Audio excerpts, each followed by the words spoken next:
I wanted to contact you because I was told to contact you by Kate Toon, a mutual friend of ours from Sydney, Australia. And she said, do you know Rob Marsh and Kira Hug? And I said, you know what? I've stumbled across the names, but never really dove deep into it. And that's the perfect opportunity for me to reverse that mistake and make an acquaintance. So that's what I'm here to do.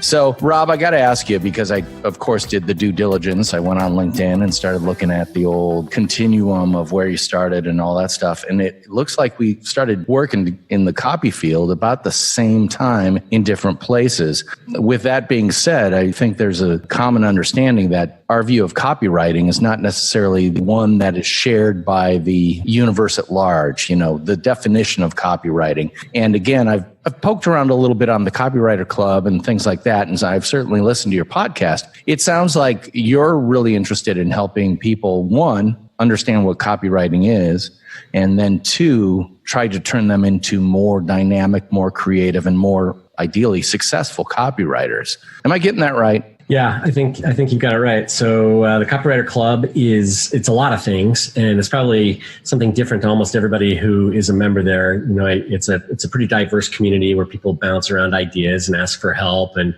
share leads and those kinds of things. But when Kira and I started it, you know, we thought, hey, we wanted to do a podcast because we knew all these cool copywriters that we could talk to and maybe share some of the things that they do and the processes, and thought we could put that together.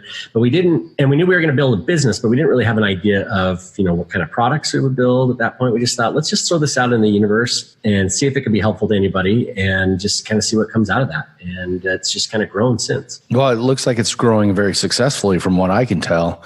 I want to go back and ask you a question about proven direct response copywriter. I mean, those are the first 4 words right under your LinkedIn profile. You know, your picture, your name, and then the 4 words, proven direct response copywriter. What exactly do you mean by that? And what's your strategy in having those 4 words be the first 4 words out of the gate when people are looking at who you are and what you do? Yeah, so 2 questions. You know, proven direct response copywriter, I think, means pretty much what I'm saying. So I tend to write the kind of copy that is response oriented, what online gets called conversion copy, what in the olden days was called direct response copy by guys like David Ogilvy, and still is called that today by, you know, a lot of the people who write, you know, direct mail or junk mail, you know, infomercials, you know, that kind of copy that is not branding focused necessarily, you know, and we're not trying to necessarily make the brands feel good, or although direct response can do that, it can play a part in branding, but it's really about, you know, the point of sale and trying to get a sale. So that's where a lot of my experience is in the past, and that's the kind of copy that I like to write. So that's why that's the title that is there in LinkedIn. As far as the strategy goes, you know, from my understanding of LinkedIn and what others have told me, you know, you want those kinds of things as search terms early on in your description that you want to be called up for in searches. And so if somebody's looking for a copywriter who does direct response, who has a track record, successful direct response, you know, promotions, and, you know, my track record goes back, you know, back to the 90s, then that's who I want finding me to do that. I do a lot of work in the SaaS space, and I kind of have some beliefs about copy in SaaS that are changing. I think that a lot of things that SaaS companies do, copy on their websites, actually hurts their sales. And I think that, you know, more of them should steal principles from direct response and, you know, building a story, building a sales argument, as opposed to just presenting people with the, you know, a headline and a price. But yeah, that's kind of the thinking there of what's going on in LinkedIn on my profile. That's interesting, because I should go on to say that the second sentence after that first 4-word phrase is, I write sales pages for SaaS companies that get more leads, customers, and revenue. And of course, SaaS stands for software as a service. Correct. Again, that strategy, and we're all reading the same people about what your LinkedIn thing should say. So you've got keywords in there, and you've got what I would call the I help or I do message right in that first thing. So that's very helpful, because it doesn't say I write romance novels featuring Sasquatch and vampires. Yeah, nobody wants to read that from me. I'll keep that fanfic to myself. Yeah, good. Well, it's interesting, because when I started listening to the Copywriter Club podcast, one of the things I took away, and I always not only listen to the podcast content, but also I'm thinking about the meta the why you're doing it, the strategy behind it, and all that. And it seems very clear that both you and Kira are really out there trying to build your personal brands to the level that you can climb up to that rarefied air of, I hate to use the term thought leadership because it's such an overused term, but let's face it, when you think about certain things, there's a handful of people that come to mind. And when it comes to copywriting, I'm thinking that the goal is that Rob Marsh and Kira Hug come to mind when you're talking specifically about copywriting, and even more specifically, perhaps about having a successful business as a copywriter. Because it's one thing to be a writer. It's an entirely different thing to get paid for it. For sure. Yeah, for sure. So I'm not sure that we were that thoughtful about, our approach, that it's building our own authority, that kind of thing. Obviously it does that. The thing about creating a podcast for copywriters is the people who listen to it are copywriters, and it's not usually, business owners. So as far as like finding copywriting clients, not a lot of that comes out of the podcast, except that I can say, oh yeah, we host this podcast. It has, this many thousand listeners and this many hundreds of thousands of downloads. And like that can build my credibility, I think, with my clients. But like I said, or what you said, I write for a lot of SaaS companies, and most SaaS marketing managers aren't listening to podcasts about copywriting. They're listening to podcasts about marketing, right? So there's a little bit of a disconnect if somebody wants to start a podcast about copywriting or anything really, you need to be very careful about who will be listening to it if the purpose is to get clients, right? So, if your purpose is to say write in the medical field, you need to be talking about things that marketing people or doctors or others in the medical field who might hire a copywriter are thinking about and wondering about, and it's almost never how to write a better headline. Well, let's just go in and describe copywriting to listeners who might not be as aware of what a copywriter is. I mean, I've had people think that I do legal stuff with the U.S. Patent and Trademark Office, so that they can get the TM symbol or the circle R symbol on a brand name or something like that. That's not what a copywriter does. A copywriter writes what has been called copy, which is basically anything that gets plugged in anywhere that requires words in lieu of pictures or anything else. So, going all the way down to what does the button say on our webpage, a copywriter typically is the person who's thinking that through strategically. And not only what short words can I put in there, but what strategic short words can I put in there, that help promote the brand. Yeah, I agree. I would add to that it's a commercial. Copywriting is commercial. So, it's not poetry. You're not writing screenplays. You're not writing novels or those kinds of things. But if you are working on creating some kind of a relationship with your customer, your potential customer, that will someday result in a sale of some kind, then that is copy. And, top of funnel tends to get called content. Content is copy. And bottom of funnel type work tends to be called copywriting because it's closer to the sale. Again, it's all part of the same copywriting family. The bottom line is you need someone who's able with words to create a compelling argument, tell a compelling story, and ideally create a relationship that can result in multiple transactions over a lifetime rather than just a single transaction that then goes away. I mean, that's how you build a brand as opposed to a fly-by-night transaction sales opportunity. Yeah, for sure. The one other thing that I would add to that is it's not just finding the right words, right? I think it was Eugene Schwartz that talked about, copy is assembled. And that is, a big chunk of what good copywriters do is they're talking to customers. They're doing user surveys. They're looking at data that's coming in from, the customer service center or chats or emails or, all those kinds of things. They're looking for the words that your customers use to describe products or to describe the buying experience or the product experience, because those are the words that will resonate with potential clients as well. So I think some people will talk about like wordsmithing or finding, all you have to do for copywriting is to add a few power words or, make sure that it has the word you and the word new and maybe throw in a secret or discover, and then that's going to do the job. And really the best words are often found in, the research that you're doing as well. So yeah, it is all about writing it, but you got to identify the right words to get there.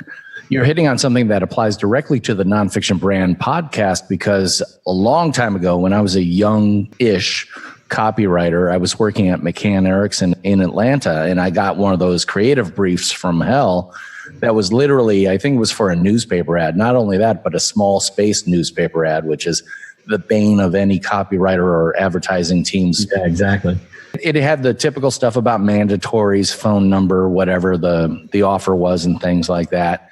It didn't even have an offer, but it described the basic size of the ad, a couple of disclaimer things, and then a bullet point for copy points of write some copy. I remember going to the account director or whoever wrote that terrible brief, and I said, "What is this? I'm not a fiction writer." And at that time, I didn't make a big connection with it. But later down the road, that story kind of continually rotates in my mind.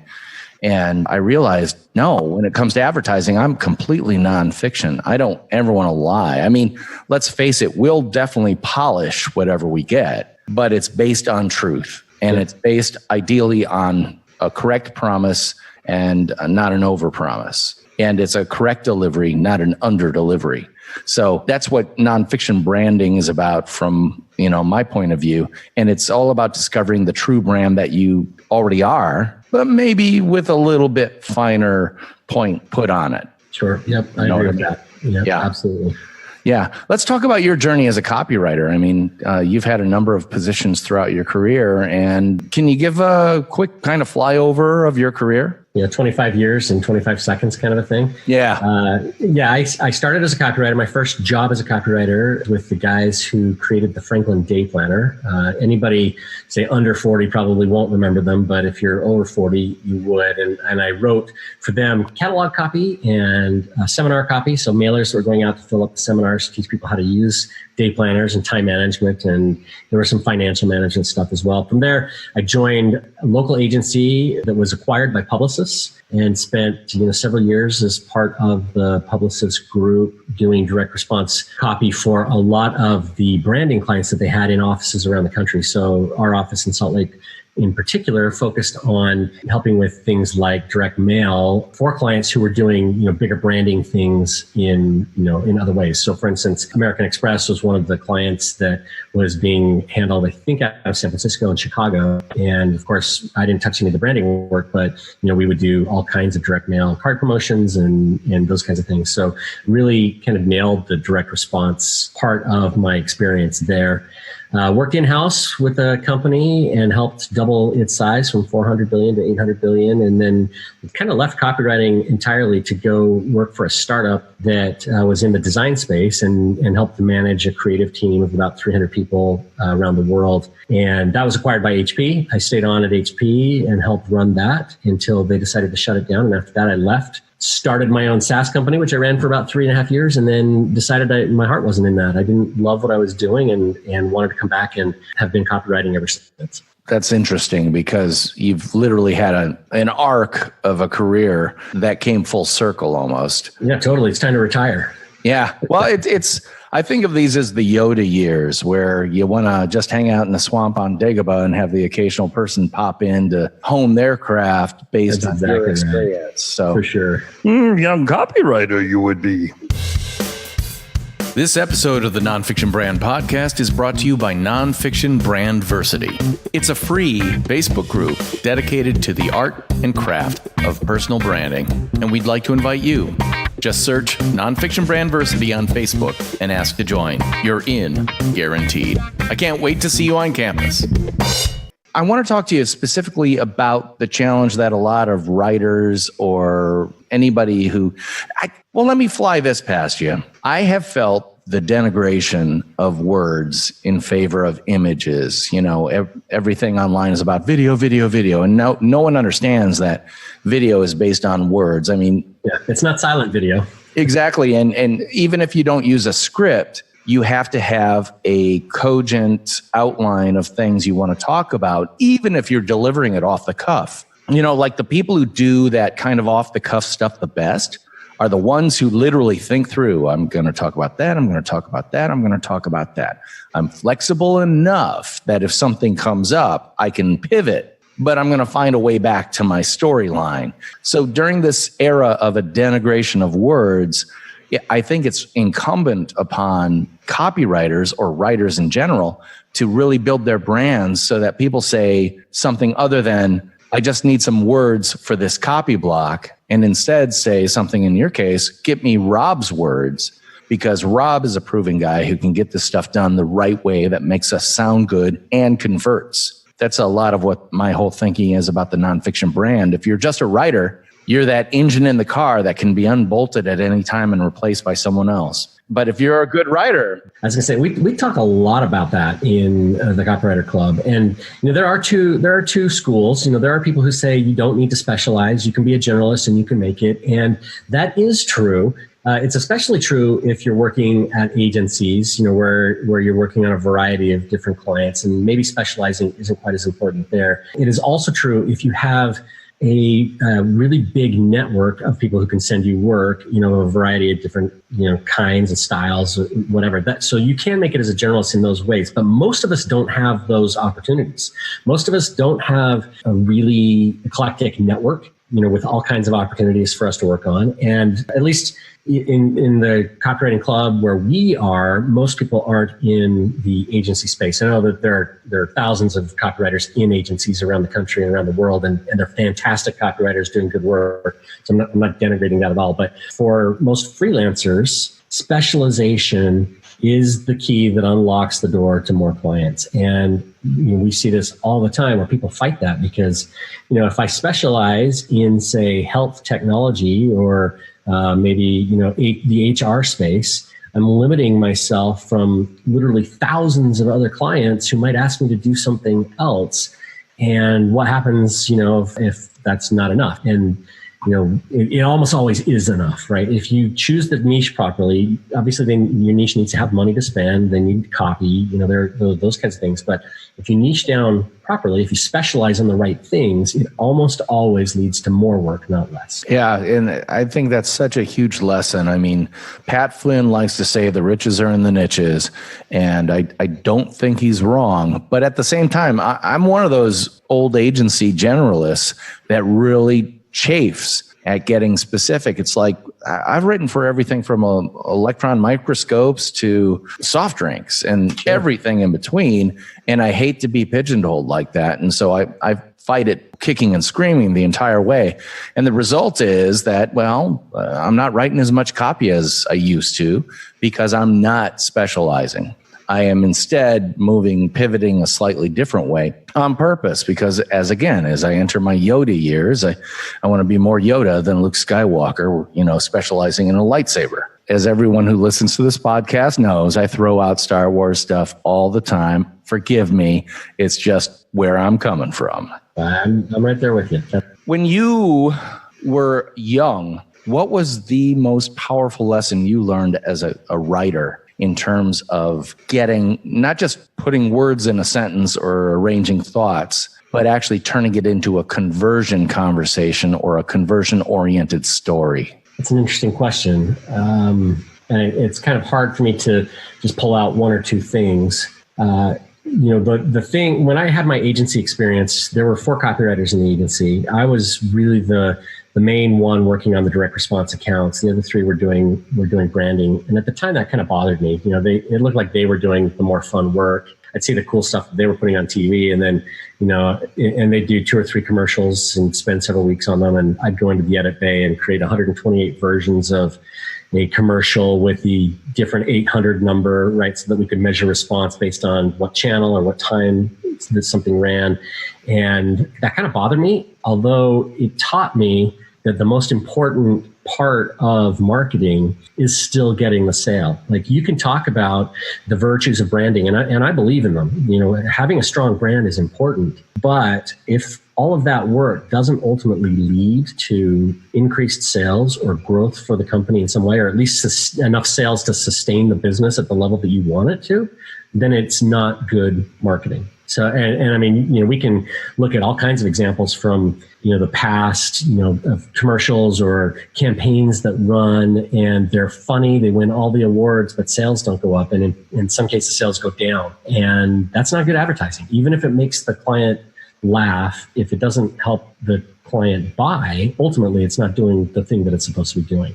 I think you can do both. You can make the client laugh. You can entertain. You can do good branding work that increases sales. But being so focused on direct response early on in my career, it really just drove home for me how important it is for marketing, not just to make the company look good, but to actually move the needle and be valuable to the business. Well, that set you up nicely for our modern world where everything is measured down to the nanosecond. I mean, literally, I just got back from social media marketing world, and there were a whole lot of people talking about, split testing and sales funnels and finely tuning, all that stuff. And then the final keynote is Mark Schaefer speaking, and he says, essentially, forget all that because we live in a time with the customer, loyalty is gone.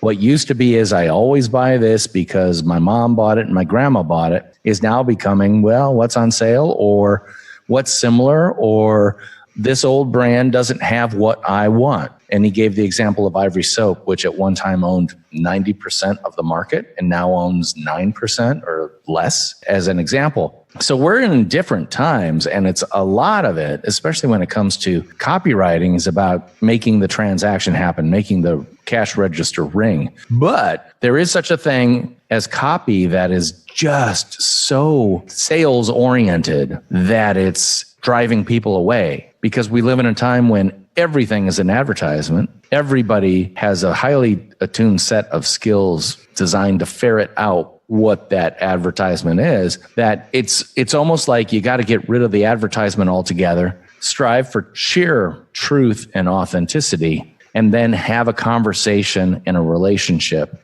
that kind of bypasses all the old techniques, And that's still, copywriters have to find a way to crack that nut, if you will. Yeah, I mean, you're saying a couple different things there, and I agree with most of what you're saying. When we talk about how the world has changed, I think that is undeniably true. However, that doesn't mean that brand loyalty has gone away. I still use the toothpaste that I used as a kid. And it's not necessarily because I used it as a kid, but it's because I've never been given a reason to change to something else. I've never been given a reason that's compelling enough. And, something that says, hey, this is the reason that you should be doing something different, right? So I do think that brand loyalty does exist. I can list a ton of brands that I'm a big fan of, and I probably won't move away from. Apple. I wouldn't call myself a fanboy. Not every single one of my experiences with Apple has been good. In fact, I've had some bad ones, but I'm relatively loyal to the brand for a lot of reasons. I'm 100% a Coca-Cola drinker. If somebody says, is Pepsi okay? I'm the guy that says, no, it's not okay, because it does taste different to me. And you can tell me that's psychological, and it probably is, but I'm loyal to that brand, right? So there is some of that loyalty that happens. But like you said, it is easier now to change. We have more options today to explore. If there is a bad brand experience, it's so easy to say, actually, I'm done with Coke, or I'm done with Crest toothpaste, or I'm done with Cascade dishwashing soap, or whatever the thing is that we tend to buy. And there are certainly people who do buy on price. So, if Ivory Soap is the lowest this week and Irish Springs is the lowest next week, that may affect their buying choices. But that's definitely not across the board. And then when you're talking about, how important it is, to be authentic in our sales messages, I wholeheartedly agree.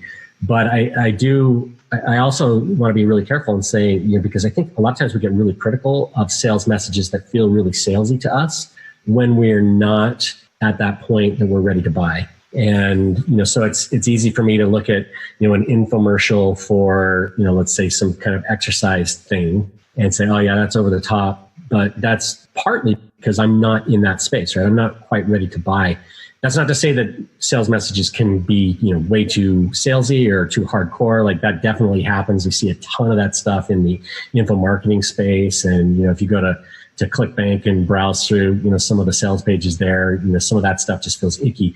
But again, it maybe feels icky because we're not really prepared or primed for that sales message. And we're not at that part of the funnel when it starts to feel natural. But yeah, I'm still on board with, we need to be authentic when we're communicating with our customers. We need to give them valid reasons to use our products. It needs to be beneficial in their lives. We shouldn't be selling crap that doesn't work. We shouldn't be taking money and not providing the services that we promise.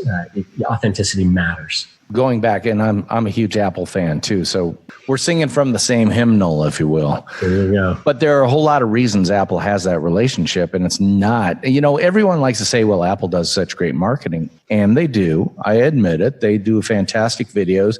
They're able to crack the code on something that shows, doesn't tell, and affects you emotionally in a way that charges your intellect to go out and get the thing. So they're closing the loop on that brilliantly. But they've also got a brand that is absolutely based on what they do and how they do it. One of the big things they're pulling out now is the whole privacy angle, which has always been around to a certain extent. But back in the day, it was the we don't get viruses angle. Yep. Now it's kind of morphed, especially as everything gets more and more privacy releases, your password and your username and everything about you is being scraped by people like Facebook, and then they don't take good use of it, and they don't steward you as a customer well. And Apple's saying, well, we do, and they can back it up. So that's the key congruency, is that they say it, but they do it, and the do it comes first before they can say it. And that's especially true when it comes to individuals and what they do. When you're building your personal brand, I like to say that you already have a brand. You just maybe have not shined a spotlight on it or taken out a magnifying glass to really look at it. Because one of the questions I love to ask people is, what single thing in your area of endeavor that is completely legal will you not do? An example, in advertising, I've had the opportunity to work on tobacco accounts, and I said, no, thanks. I'm not into that. And I didn't get strident on anyone, but at the same time, it was pretty clear that, no, this is a product I can't get behind selling. Yep. And every sector has that type of black hat or gray hat area that some people say, I just am not going to do that. Well, that helps define you, For sure. And it's important that people understand that. And essentially, branding helps you get credit for that as well. There's that great Mad Men episode where after losing Lucky Strike, Don Draper and company decide to take out a full page ad in the New York Times decrying tobacco and all that stuff. That's shady stuff. Yeah, of course. But it makes for a great dramatic episode, but it makes for a really shady brand, which is, as someone pointed out, Draper, hiding behind a drape. Yeah, that's Don Draper, exactly, from Mad Men. So let me go back to when you and Kira met and started Copywriter Club, or the Copywriter Club, and all its, I think of it as a universe because there's a whole lot of spinoffs. Can you take us I'm going to stop us right here because we're at the end of an episode, and I'm going to tease into the next one by saying that I'm going to be asking Rob about all the planets in the universe called the Copywriter Club, because it sounds like there's a whole bunch of stuff, and I have only, begun to explore that universe. So once again, I'm DP Knudten for the Nonfiction Brand podcast. I'd like to remind everyone to go ahead and join the free Facebook group, Nonfiction Brandversity, where we talk about all things personal branding for individuals and small businesses, because I believe that if you're a small business, you're actually a personal brand. Also, I want to thank Rob Marsh for being on the podcast, and just say that I'm DP Knudten and he is Rob Marsh. Thanks for listening. And we'll be back with you next week for the second half of our conversation about the Copywriter Club and a whole lot more. I'll talk to you later. Bye-bye.